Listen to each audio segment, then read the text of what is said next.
I don't write because I'm brimming with sunshine.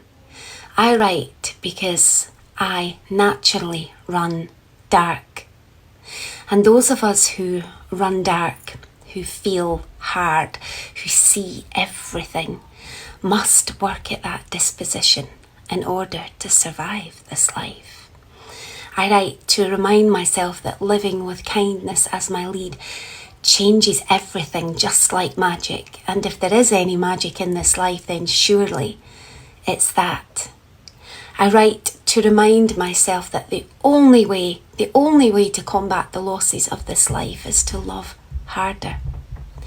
And by reminding myself, it seems to remind you too.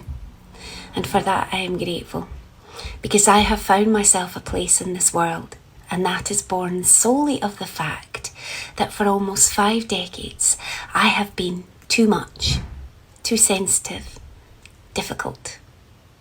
So if you are any of these things and you're trying to change, perhaps you need to harness them instead of nailing them shut in a box in your heart.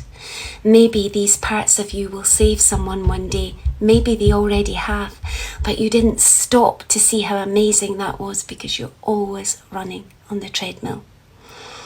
Perhaps these things are not bad after all, but society convinced us they are, much like we are told we mustn't age or grow or take up too much space. I don't write because I am sunshine in human form. I write to save the dark from taking over. That war must always be managed. It's never won, but it's never lost either, and that is enough. Because whilst my bleeding heart has suffered along the way in this life, it also feels such beauty. And it feels that so deeply, the joy of it can feel like pain. But I've learned to love that too. Just like I've learned to love the parts of myself they told me I needed to change. I hope you learn to love something bad about yourself too.